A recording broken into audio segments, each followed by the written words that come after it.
एक बार श्री कृष्ण ने युधिष्ठिर को बताया कि किसी समय मथुरा में लोमेश ऋषि आए थे। मेरे माता पिता देवकी तथा वासुदेव ने भक्तिपूर्वक उनकी सेवा की तो ऋषि ने उन्हें कंस द्वारा मारे गए पुत्रों के शोक से उबरने के लिए आदेश दिया। हे देवकी, कंस ने तुम्हारे कई पुत्रों को पैदा होते ही मारकर तुम्हें पुत्र शोक दिया है।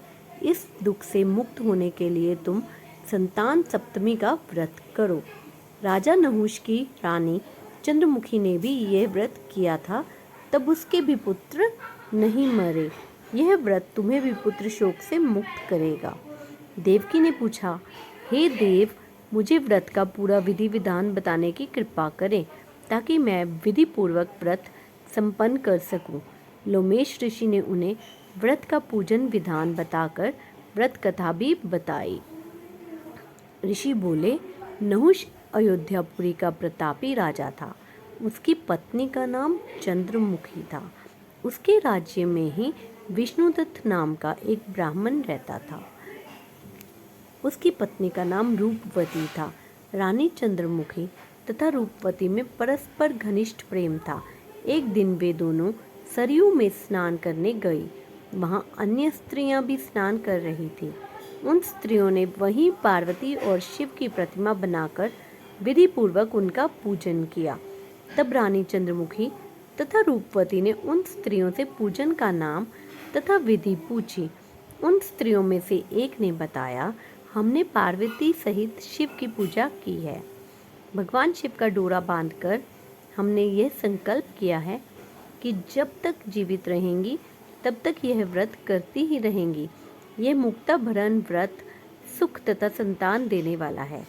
उस व्रत की बात सुनकर उन दोनों सखियों ने भी जीवन पर्यंत इस व्रत को करने का संकल्प करके शिवजी के नाम का डोरा बांध लिया। किंतु घर पहुंचते ही वे इस संकल्प को भूल गई। फलतः मृत्यु के पश्चात रानी वानरी तथा ब्राह्मणी मुर्गी की योनि में पैदा हुई। कालांतर में दोनों पशु योनि छोड़कर पुनः मनुष्य योनि में आई। चंद्रमुखी मथुरा के राजा पृथ्वीनाथ की रानी बनी तथा रूपवती ने फिर एक ब्राह्मण के घर जन्म लिया। इस जन्म में रानी का नाम ईश्वरी तथा ब्राह्मणी का नाम भूषणा था। भूषणा का विवाह राजपुरोहित अग्निमुखी के साथ हुआ। इस जन्म में भी उन दोनों का बहुत प्रेम था।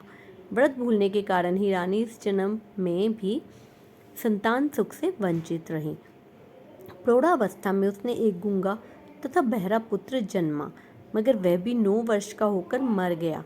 भूषणा ने व्रत को याद रखा था, इसीलिए उसके गर्भ से सुंदर तथा स्वस्थ 8 पुत्रों ने जन्म लिया। रानी ईश्वरी के पुत्र शोक की संवेदना के लिए एक दिन भूषणा उससे मिलने गई। उसे देखते ही रानी के मन में डाह पैदा हुई। उसने भूषणा को विदा करके उसके पुत्रों को भोजन के लिए बुलाया और भोजन में विष मिला दिया। परंतु भूषणा के व्रत के प्रभाव से उनका बाल भी बांका न हुआ। इससे रानी को और भी अधिक क्रोध आ गया। उसने अपने नौकरों को आज्ञा दी कि भूषणा के पुत्रों को पूजा के बहाने यमुना के किनारे ले जाकर गहरे जल में धकेल दें। किंतु भगवान शिव और माता पार्वती की कृपा से इस बार भी भूषणा के बालक व्रत के प्रभाव से बच गए। परिणामतः रानी ने जल्लादों को बुलाकर आज्ञा दी कि ब्राह्मण बालकों को वध स्थल पर ले जाकर मार डालो। किंतु जल्लादों द्वारा बेहद प्रयास करने पर भी बालक न मर सके। यह समाचार सुनकर रानी को अत्यंत आश्चर्य हुआ। उसने भूषणा को बुलाकर सारी बात बताई और क्षमा याचना करके उससे पूछा कि तुम्हारे बच्चे क्यों नहीं मर पाए। भूषणा बोली, क्या आपको पूर्व जन्म की बातें स्मरण नहीं है? रानी ने आश्चर्य से कहा, नहीं तो, मुझे तो कुछ भी याद नहीं है। तब उसने कहा, सुनो, पूर्व जन्म में तुम राजा नहुष की रानी थी और मैं तुम्हारी सखी। हम दोनों ने एक बार शिव का डोरा बांधकर संकल्प किया था कि जीवन पर्यंत संतान सप्तमी का व्रत किया करेंगे। किंतु दुर्भाग्यवश हम भूल गए और व्रत की अवहेलना होने के कारण विभिन्न योनियों में जन्म लेती हुई अब फिर मनुष्य जन्म को प्राप्त हुई हैं। अब मुझे उस व्रत की याद हुआ थी, इसलिए मैंने व्रत किया। उसी के प्रभाव से आप मेरे पुत्रों को चाहकर भी नहीं मरवा सकी।